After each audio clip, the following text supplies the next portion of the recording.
Welcome to the IIBA Tampa Bay chapter. Today is June 11th, 2026. Today we have the pleasure of having Aoi join us. She's going to be talking about human-centered AI and transforming conversational data into meaningful insights. I'm particularly excited about this presentation because I'm confident you will be able to benefit from it and take it into your own experience. Let me introduce myself. My name is Thea Soren. I'm the president of this chapter.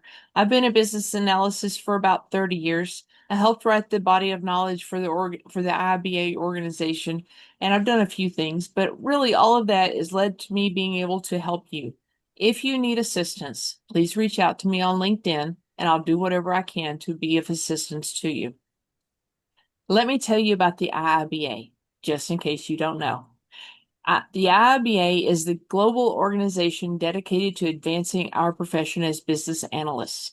That organization is the global standard-setting body for business analysis, supporting a community of over 30,000 professionals across 120 chapters worldwide. The Tia, certifications, yes, you're not sharing your screen. Sorry. dude, thank you. The organization that you may be thinking of, let me share my screen. The organization is really here to help you. We've got the certifications that are recognized around the world. It exists to elevate the impact of business analysts, helping us to make better decisions, deliver better outcomes, and ultimately make the world better, one business, one project, and one life at a time. What are the benefits of you joining the IIBA? Access to training provided by chapters across the globe, complimentary access to over 25,000 outstanding resources, books, webinars, including the BABOK, and additional resources, and you get discounts on certification exams and members-only webinars.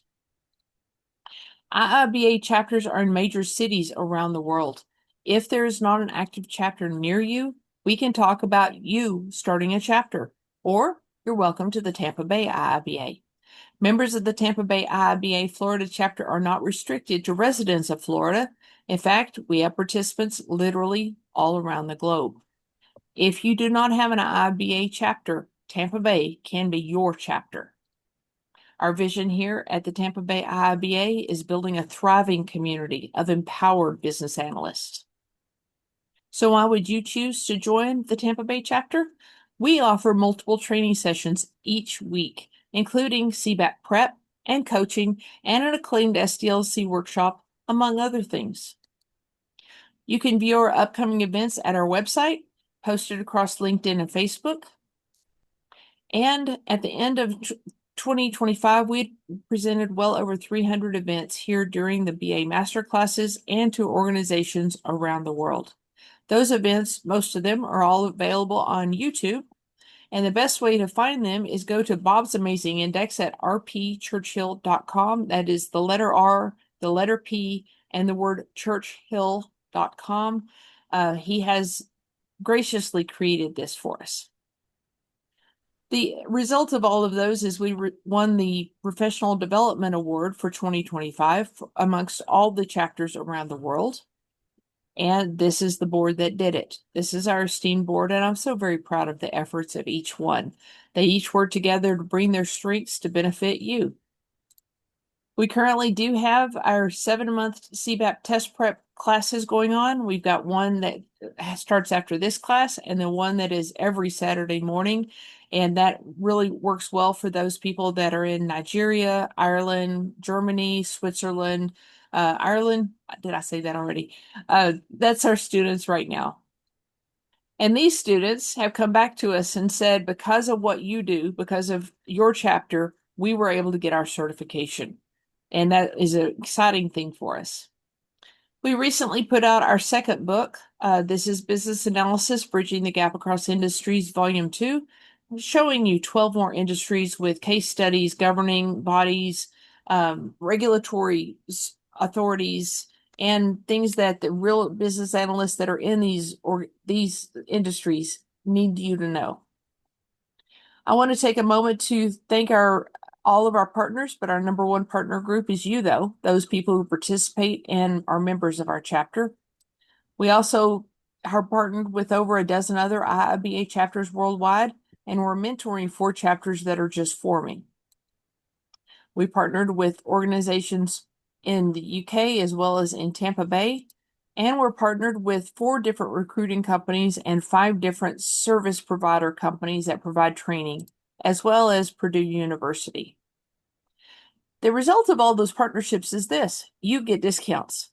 Uh, our best favorite discount is from Watermark Learning. They give us a discount of 40% off of most of their products. We use this one. This is our test prep for the ECBA, the CCBA, and the CBAP. And this is what I use in my test prep classes. You can get that for 40% off. And Adaptive Solutions also gives a 20% discount on all live classes and on-demand courses, excluding their IIBA exam vouchers. Right now, during the month of June, there's a $50 off application fee for the CBAP or CCBA test. That is for the application, not the exam, but you do have to purchase it this month. And then once your application is accepted, you have a full year to take the test. Let's see. Coming up on June 18th, Joel Silverstone is going to give us a presentation called Give Feedback That Inspires Action, Not Resistance.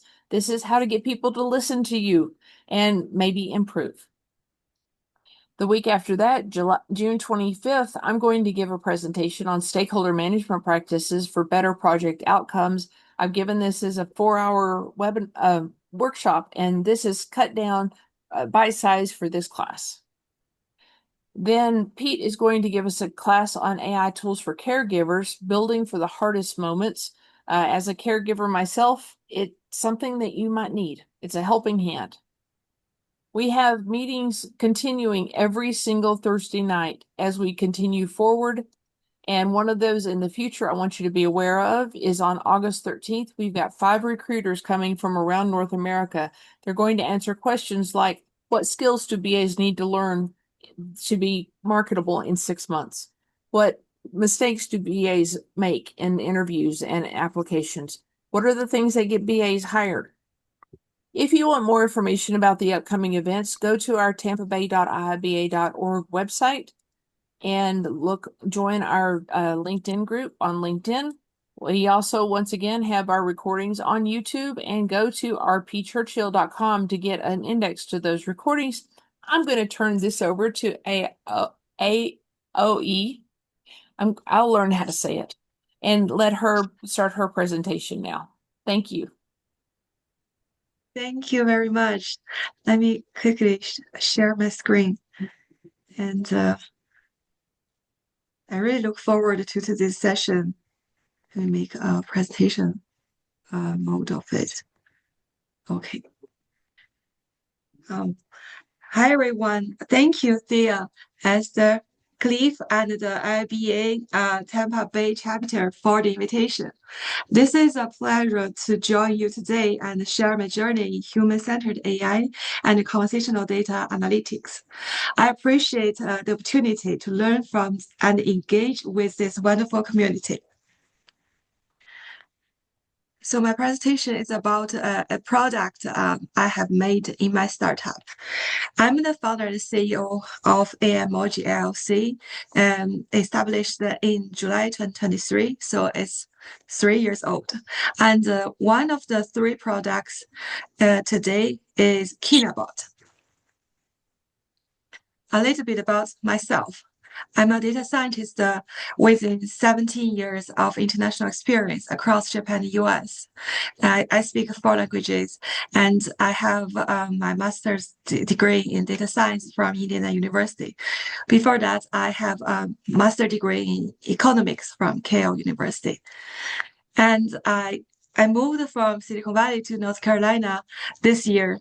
So when I was in Palo Alto, I invented this product, and the KinaBot was selected to attend the CES 2026, sponsored by Jetro. And then I hold over a visa, recognized for contributions in AI system data science and human-centered technology innovation. I also served as CES 2006 Innovation Award judge, and I have reviewed 73 international papers for the top conference for human-computer interaction. And I was selected as HV senior member last year.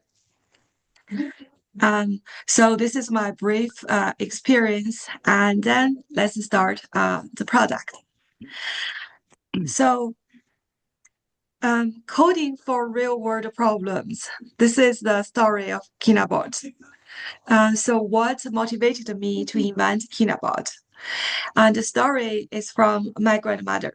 I miss her very much. She's living by herself in Japan, over 80 years old. And the only way to connect and communicate with her is voice. So through the phone call or video call, I can observe if she's doing good and what is her life like. And I think it's a human problem that millions of people come to the US or they live far from their loved one.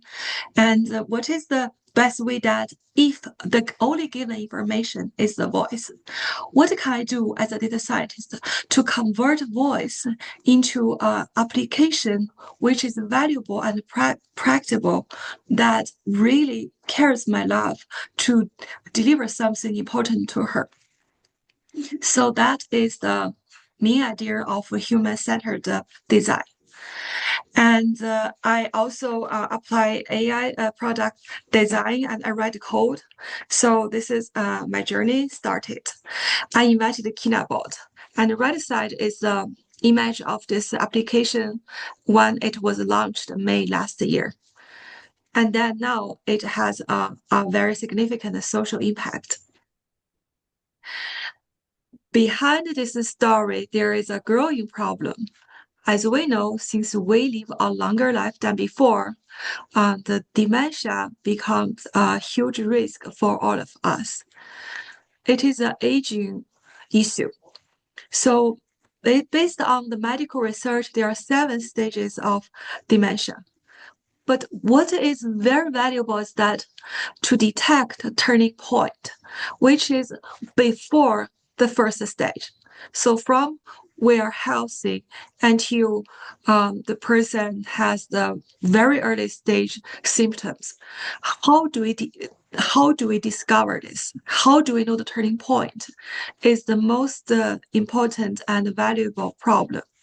Because currently all the treatment and medicine only can function in the early stage. So if we can know the early stage, we can have the care. And in the US, there are 6.9 million people aged 65 and older have dementia.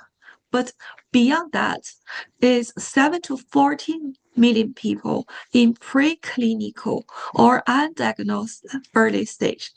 But who are they? Where are they? We don't know.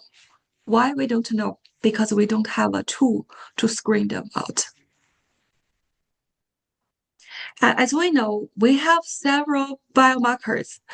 For example, currently we can measure our weight, our height, our body temperature, blood pressure, vision very easily because we have the certain tool. It's in our daily life. But how can we measure our brain, our cognitive well-being? Do we have the tool? Well, probably yes, because you can go to neurologist, you can do brain scan or blood test, but at least in California, it costs at least $3,000. So yes, we can, but it is not a very easy to reach technology. And not anyone in anywhere, in any economic circumstance can reach this method. But at the same time, voice as a biomarker is very easy and cheap to collect and analyze because we talk a lot and human beings talk in different languages. By theory, no matter what languages people are talking, the signal inside hidden in our voice and speech can be analyzed. But the key point is that we don't have the tool. So I invited the KinaBot. It helps users understand their cognitive wellness trends over time through the voice-based signal and AI-generated reflection insights. How it works? It's very simple. We just talk as usual. We talk anytime to anyone we want. No change. And then the voice was collected. So nowadays there are so many tools and devices can collect our voice, our phone recorder from laptop, from our cell phone. It's very easy to collect. And then after collecting the data voice, people can upload this from their local environment to the website and then click and then start to score. Once you know the major features from voice and speech, and over time, you can see the trend. And this trend tells you if the well-being remain the same or started to decline. And based on multiple data and scores, the AI can, based on your baseline and based on this person's large language model, tells you what you can do based on your voice feature. For example, take a 30 minutes walk at least 5 days this week, or aim for 7 to 8 hours of sleep each night.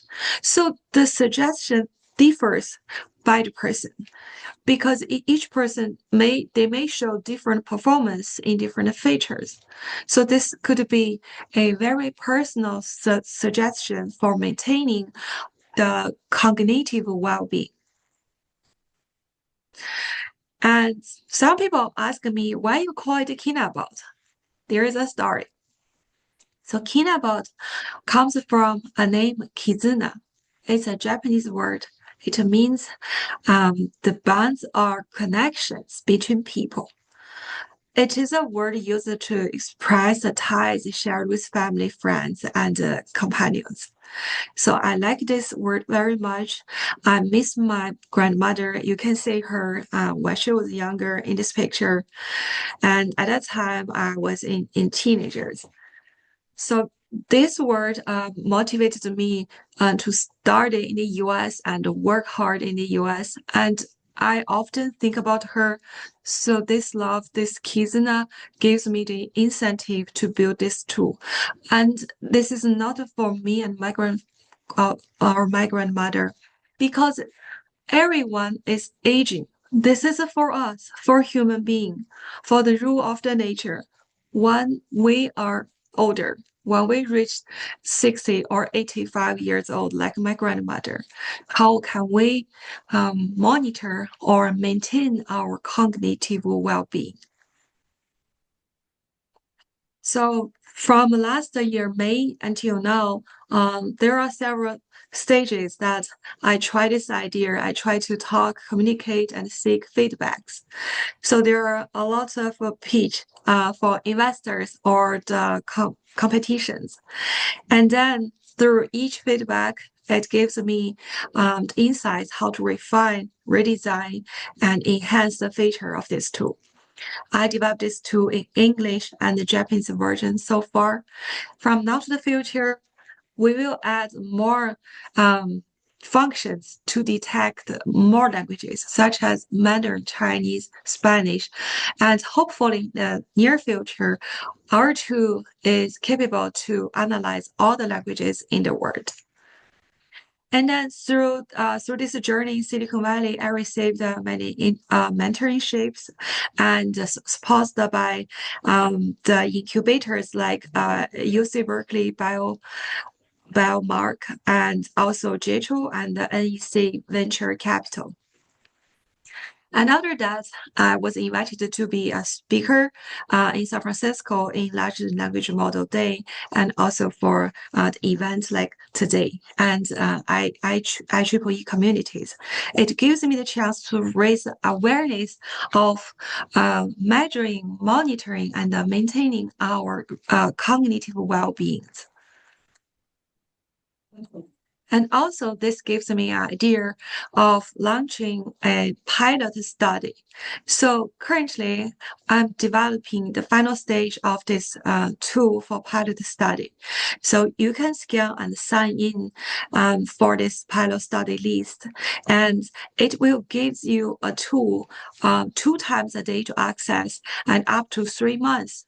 So by logging your account, you have the chance to see your cognitive score. I guess probably most of us, it's your first time to see the main features from your voice and speech. And by observing this trend at least 2 times a day, for example, for 1 month, it's 60 times of observing, and you can see the trend by graph. And it gives you the understanding that among the main features, which feature has the up and down and show a slight decline or remain the same. Um, it helps you to see the indicator, and seeing the truth is the first time for us to take care of ourselves or for the one we loved. And another feature of this tool is that the user and the one who benefit from this tool can be two different persons. For example, my grandmother doesn't speak English. She doesn't understand computer science, but it doesn't matter. I care about her, so I can record her voice after having her consent, and then run her data in my tool, and I will record her feature and change, and after that, I will give her the feedbacks. So there are some data visualizations shows you how can you observe the trend. For example, you can observe your score by day, by different features, and also for example, speech activity or speech pace, speech energy, thinking pause. You can see the change. And this is a brief login UI for my pilot starting. So from here, you can say you can input your email and generate a code, and that code will help you to log in. And then you can upload your voice data 2 times a day. Okay.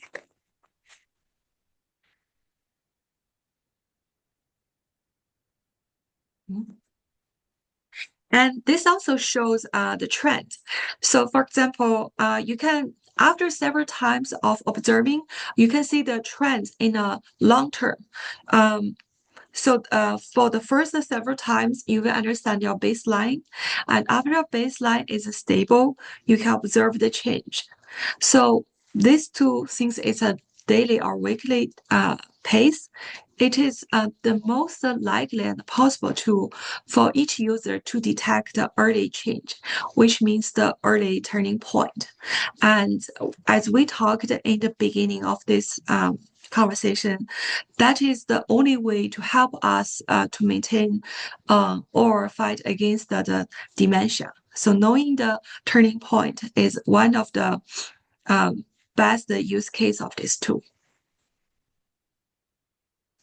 And also, this tool can help you understand how many times you have tested and the frequency of each test and the most of the change. And with this information, you can combine this with other medical records and bring this to the doctors and let the doctor give you a more completed suggestions about healthcare. And this is my LinkedIn. I'm willing to connect and discuss the conversations about human-centered AI and manufacturing AI, which is my another major, and also the cognitive wellness technologies. And thank you very That's much. excellent. Thank you. Oh my goodness, I've got so many questions, but I'm going to let my audience ask you questions and give you comments Yes. first. Thank you very much.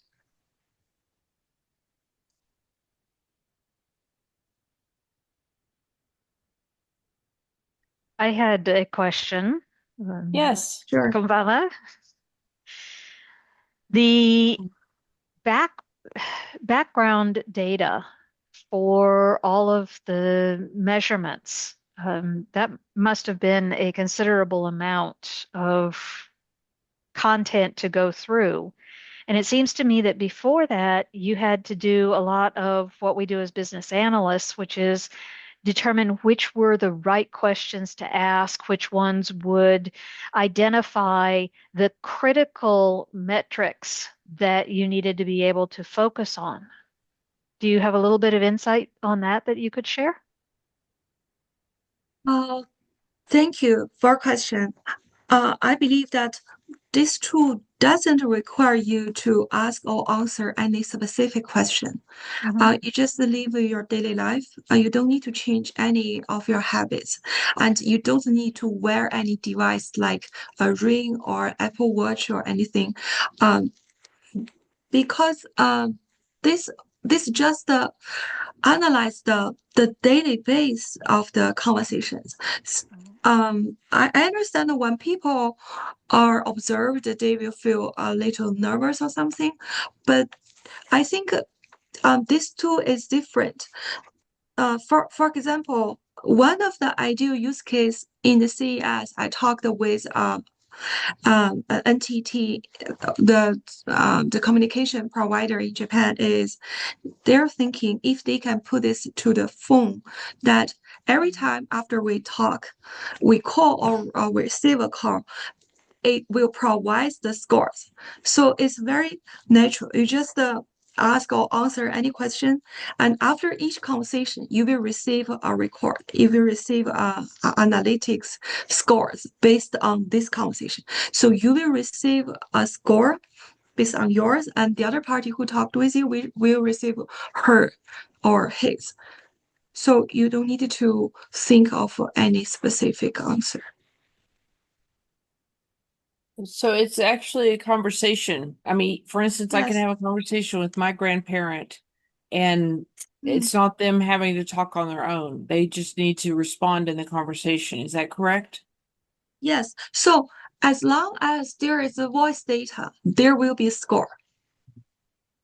If there's a conversation happened, there will be a measurement happened.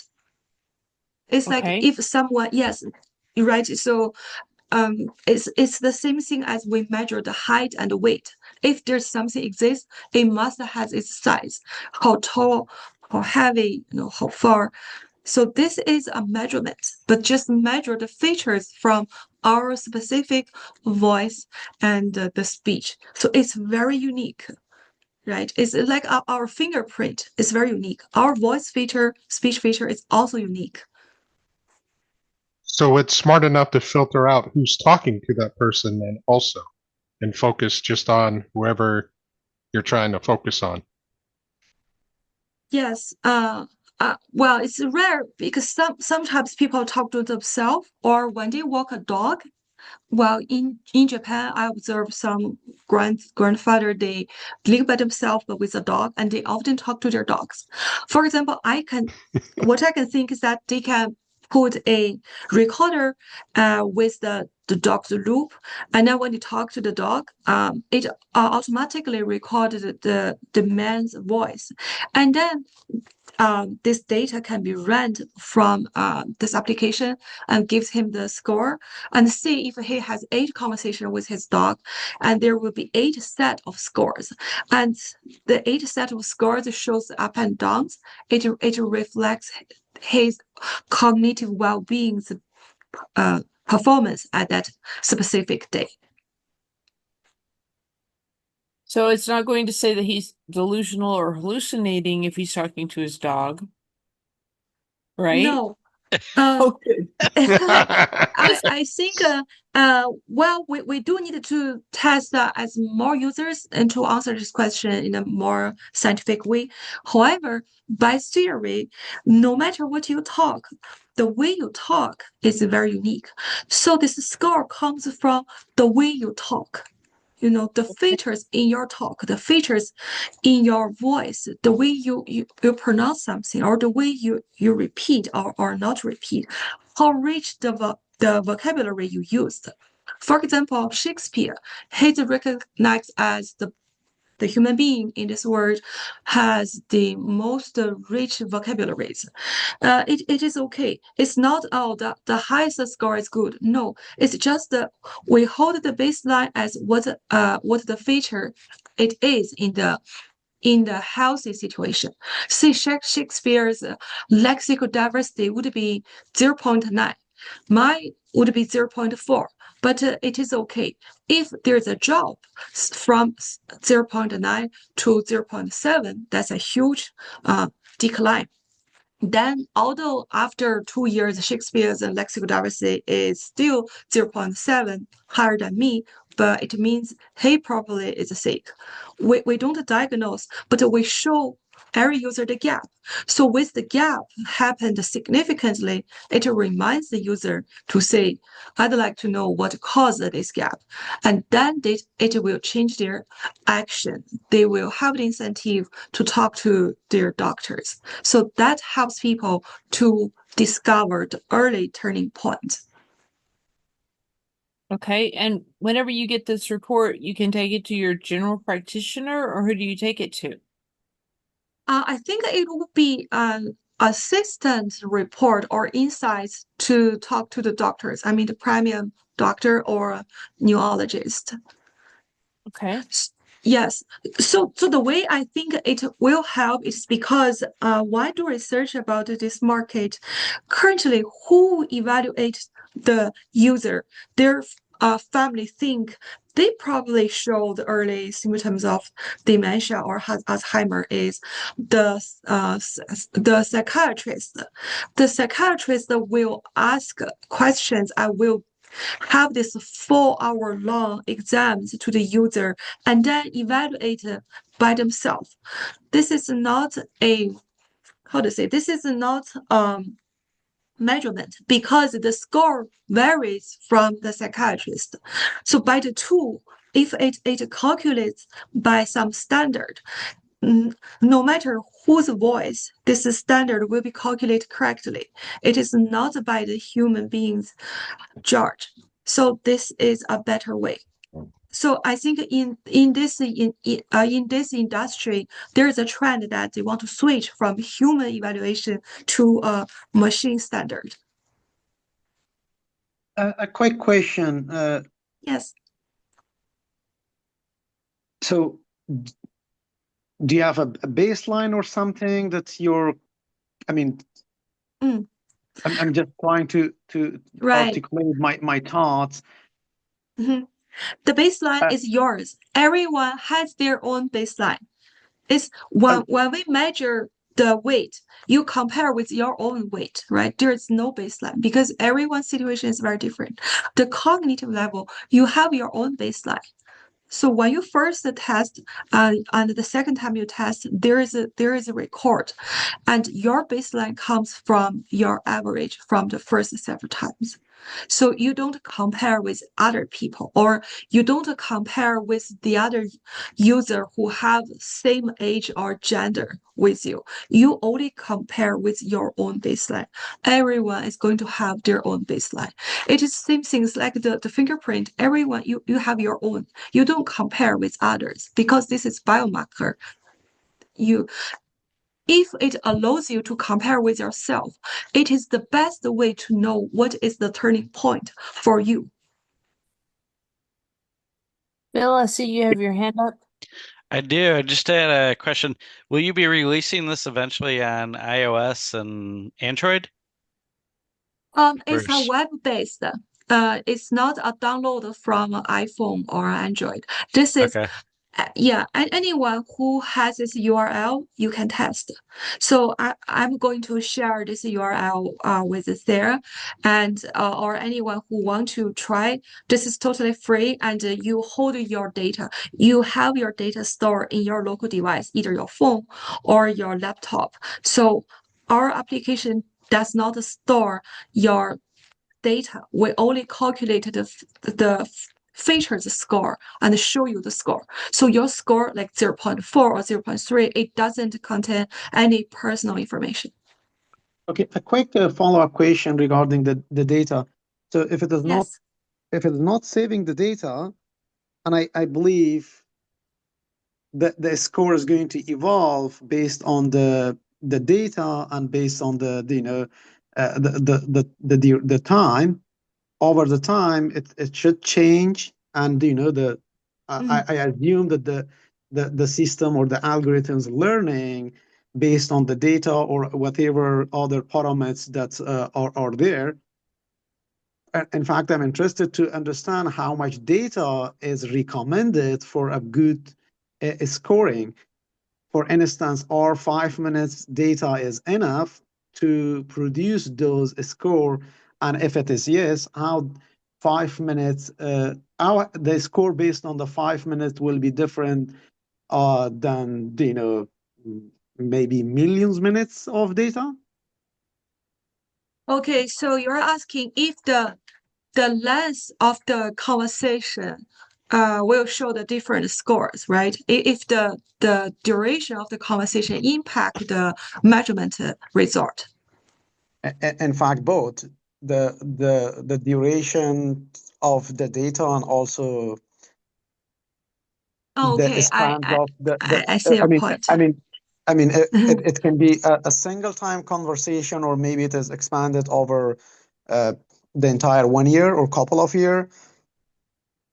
Okay. For example, this is I think okay. Let's say in this way, when we do the blood test, there is a certain small amount of the blood sample will be observed, right? We don't really think because the amount is small, not a huge amount of my blood sample that gives an error, because that is 5 minutes. 5 minutes is very long. It contains so much data. I think in fact we don't need 5 minutes. 5 minutes is actually very long. Of course, you can measure as longer as you want, but the thing is not about say 50 minutes definitely will give a more accurate result compared with 5 minutes. Is I don't think it's in this way. It, mm, as long as this conversation contains the pattern of your feature, it is good enough. And every Sorry for time the this, interruption. Another follow-up question. Just want to ask what exactly you wanted to ask. Let's talk about the blood sample, if it is the analogy. If you're testing the blood sample of someone, let's say we want to, for instance, see the sugar level based on what they consumed recently, it will be different if we test it today than after a week. So of course they would like to test it regularly, so to be able to provide the accurate results. Does your solution consider these components? I see. Yes, you cannot just test 1 or 2 times in someone's entire life. This is a daily or a weekly monitoring. It's like my mom record her blood pressure every day, 1 time in morning, 1 time in the night. So if you want to observe something, you need to have a certain time period to, I mean, when we say monitoring, there is a pace. So by this pace, it gives you the chance to discover the early change, right? If I test every day, so the most likely time period I will discover my change is by the unit of 1 day. If you test the weekly, then the most possible time you can discover the decline is after 1 week, right? It depends how frequently you want to observe yourself. Okay, so I have a question. I've got 2 questions. First of all, do Yes. you identify what your first language is to the system? Because I can suggest that if I'm not speaking my first language, I'm going to hesitate more. I'm going to stumble more. So does the system know? Do you tell it what your first language is? You Well, you can choose which language of voice data you want this to analyze for you. It has several options. Say you can choose English or Chinese or Japanese to let the system test for you. Well, you can use your most comfortable language to be tested. However, well, I need to test more to answer this question. But the way you speak, I mean, the voice itself doesn't matter which language you speak. I mean, the speech contents, I mean, the vocabularies I have in Japanese probably larger than in English, but the way I speak, the voice, um, it contains the feature regardless the language. But of course, there are several choices people can choose. And you can also choose two times, one in the first language, one in the second. Okay. And you said that identifying the first initial um, the grade of your score is critical to identify treatment.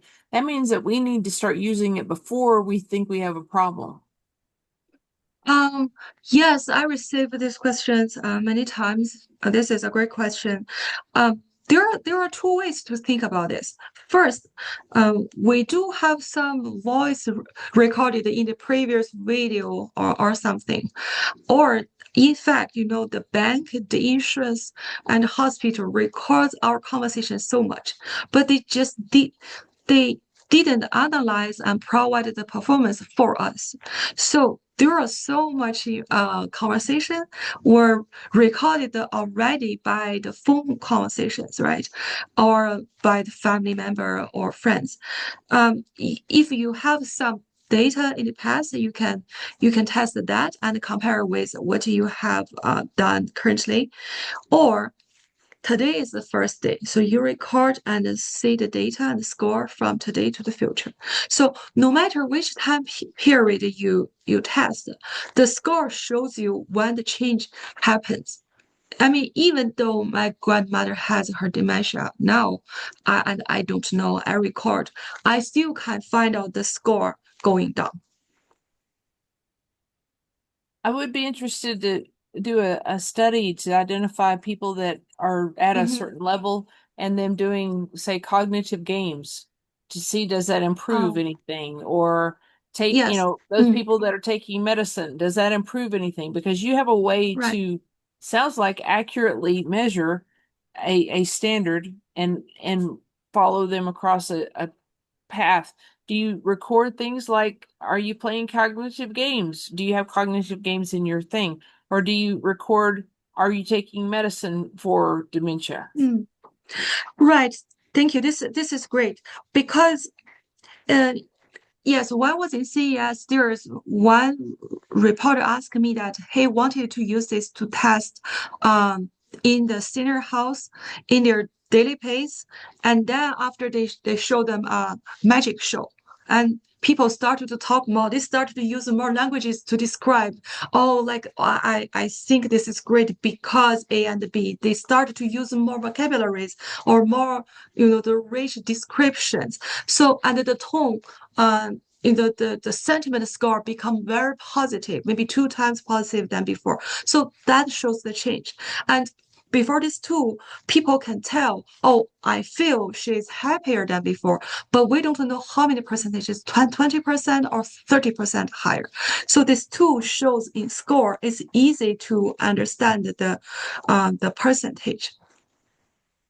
So is it only audio? So you could sit in a public place and record other people and use this tool? I think that is something regard the legal risk and the consent. I think by the law in Europe and some state in the US, you do need to have the consent. Yes, Agree. so yeah, this is up to the users. And we do have this claim. I have this as an open source. So in the website, there is a link that you can click and read the open source. And in the README, we have several medical and legal like clarifications to let user read first before the tool. I can imagine that it would be up to the user's responsibility to use it responsibly and legally and Yes, observe privacy rules. yes, I agree. It's a very important thing. A question inspired, in fact, with the human-centered term at the beginning of this meeting, and Yes. the data and regulation compliance requirements. Mm, What about your interface design?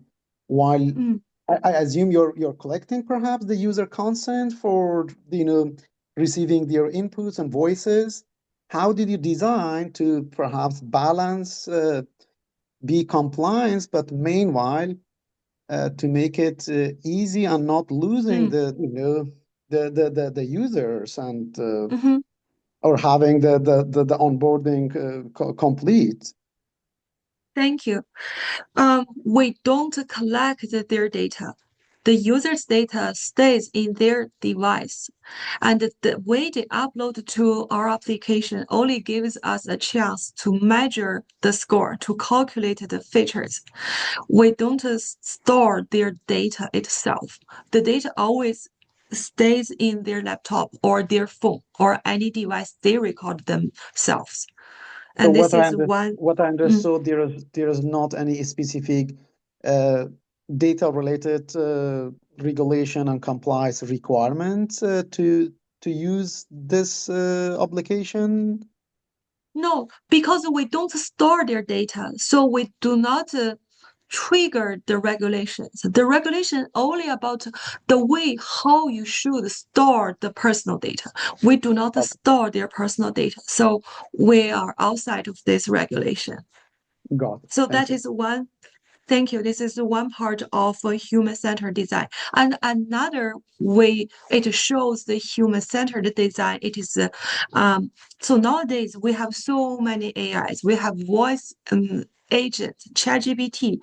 You talk to the robot, and the majority of the tech companies they train the models by collecting humans' data or voice and conversations. They want to train AI so much, but they forgot to collect the humans' data to make something benefit to that specific human themselves. And I have noticed this problem. So that is another motivation I invent this tool. I want everyone has their own large language model. So when we talk to Chat GPT, we want to understand how do we benefit from others' large language model. But when we focus on our own health, our own brain, our own feature of voice, we want to use our large language model. But there is no tool to collect and reflect our large language model's feature. I think this tool is one of the attempts. I really admire what you've done here. No, You've created something that even if we're not talking about it, we're thinking about it, and It's we're trying to amazing. figure out how to detect changes and just where are we right now? I don't know anybody who's not concerned about dementia and Alzheimer's and all of the other things that they could get, but they don't know what to do about it. So you created something we can actually use. Has anybody thought about how you might use this in your own lives? I could have used this a couple years ago with my dad or my parents before they passed. But I got another question for you. Not Yes. only just voice, is Mm, there thought in the future of video, like facial features, mm, monitoring those? Um, I would imagine those would give you almost as much insight maybe as the voice, but I don't know. yes. Right, thank you. This is a great question. Actually, there are some companies they use this platform to record both the voice and the video, the facial movement, and analyze these two parts of feature and gives the diagnose that if this person has dementia or other disease. There are certain I mean applications. In my thinking is that I think the voice is light. the movement, the video is very heavy. It requires a huge computing power and platform to calculate, store this feature. And yeah, I think this is a problem. And also, see, even though the recorder is cheap, it still contains the feature of voice. But if a camera is bad, it doesn't carry the feature because the pixels small or low or it's too fast, the light is too dark. It impacts the data quality itself. And if the input data isn't incorrect and the user doesn't know, and the outcome won't be trustworthy. So it requires more conditions, the equipment and the environment for a user to apply this video and facial movements detection. So that's why when I design a tool, I only focus one feature. Well, even though you think this is only voice, but there are more than 26 significant features in our voice and speech which can reflect our cognitive well-being. So actually there are a lot. But I also think we cannot give a lot of indicators because it will confuse people. The indicators are too many. So I think maybe 8 or 6 is good enough. I really appreciate that it creates a baseline based upon who that is, because if that person doesn't have, say, high education, or they were kept in a certain part of the country that they didn't have a lot of different vocabulary used, it doesn't matter. What you're doing is you're creating a baseline based upon where they are right now, and then measuring it over time with the additional observations. And I also appreciate that you're not using video, because if someone has, for instance, if they've had a stroke and part of their face is not responding, or if they have vision problems, their eyes are going to be doing things. There's so many other elements that can be impacting facial features and facial movements. That's really, really exciting. How did you come up with this idea? Was it just about your grandmother? Yes, it's one of the incentive, and another thing. I think there are at least 3 reasons. My grandmother is one of the reasons. The second reason is that when I was doing my master's degree in Indiana University back to 2022, I was working to train a robot to let the robot understand the speaker's sentiment score. If this person, when they're speaking this sentence, they're happy or not. If happy, how much happy? And I was thinking we use too much time and energies to train the robot, to ask the robot to understand us. But we don't really come into ourselves to let ourselves understand us more. So I think that the direction is use our conversation data to train the robot. It's not use our conversation data to train some tool to understand us.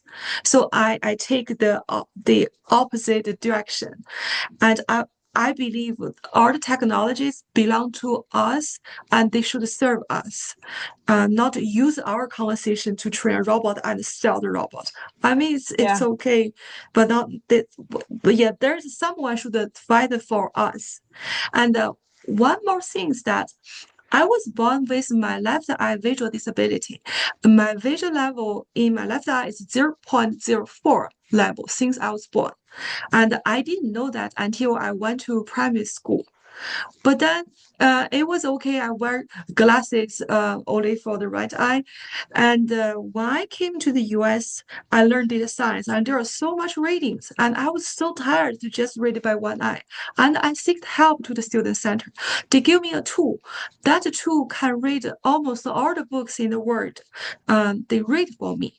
I can choose the tone, the speed, or American English, UK English, and I heard the books.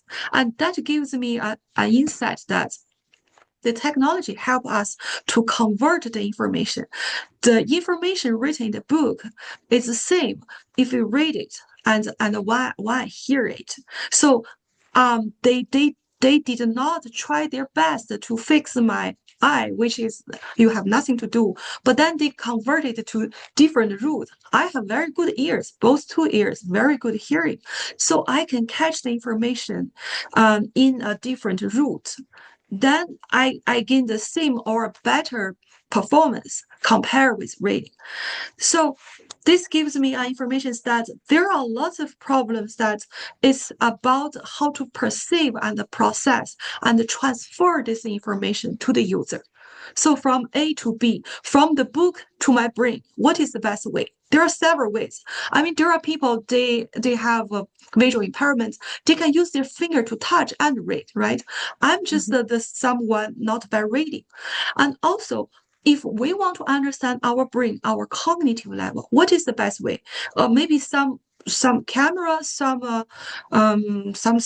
read the brain very carefully and tells it's great, or they use some other equipment. But we can also use other things like our voice. I'm not saying the voice can 100% reflect the well-being of cognitive, but it is the best way. It is the easiest way. It's the cheapest way, almost a $0 cost. And this is one of the way. So every people think how to make a better machine to read the brain. They don't think the other way.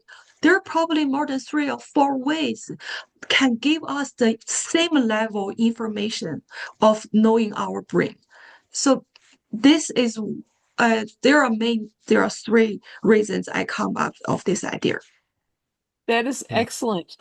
Hannah asked, what are the key features used to measure the user's voice score? Can you give us those categories? Oh, sure. Yes, exactly. I have tried to use the several ways to calculate features. In last October, I calculated 26 scores, but that's too much. So currently, I summarize only 6 to 8 scores. It's almost about the repeated patterns, the sentiment score, the lexical diversities, and the tone. I will send you the detailed information about the features and how this is calculated later after our session. What I want to say is that yes, there are a lot of things we can measure and monitor, but we need to start from somewhere. So I think 6 or 8 seems a good number. I don't know if they are the best combination. Maybe 5 of these features are better. So I need to try, but I need to quickly try from the certain patterns. So then I decided to run this pilot study to see I choose these 6 features. I invited 100 users, everyone used 3 months, and see among the 6 features, which are the best, which are the most significant one to help this user. So I don't want to waste their time to read 26 in order to know themselves. Maybe the first 5 contains 90% of the features reflect their well-being of the community. That's excellent. So if people in our audience and people that watch the recording later, if they want to volunteer to work with you, how do they reach out to you? Is LinkedIn the best way to do it? Yes, LinkedIn is a good way, and our website. I will type you here. There is a button you click and sign up to the mail list, and I will reach out to the user who sign up to receive the free measurement tool. I'm going to post it here, and I can also share with you. So anyone who reach out, yes, please use this tool, and you can see yourself. And one more thing, if I add, the incentive I invent this tool is that I observe in the US, many people don't have healthcare, or the healthcare is difficult to reach. I think even though I live in a big city in New York or San Francisco, sometimes it takes me wait 1 month to make a reservation to see my doctor. I do have the insurance, but it's difficult for me. And I think to understand ourselves, our body, our brain, it is a human right. Even though some people don't have the money to cure or treatment or buy the medicine to slow down the dementia, they still have the right to know it. I mean, knowing something is very basic human rights. Even though Empowering, isn't they it? are poor, I think they should have the tool. I hope my tool at least can tell them what is happening with their body, with their brain, and we can change the world from there. That's excellent. Well, thank you for being a world changer. Thank you for bringing this information you. to us. If you'll send me the slides, we'll see if we can put this in the email that goes out to those people that participated in the event. Sure. And that way they can have Awesome. the slides as well. Thank you all for Yes. participating. Come back and join Thank us you. next Thursday and show some love to her. Man, she's bringing us a good thing. Thank Thank you very you. much for Thank having Thank you. you, guys. It's a pleasure. Thank you very Thank much. you. Thank you. Have Goodbye. a great time.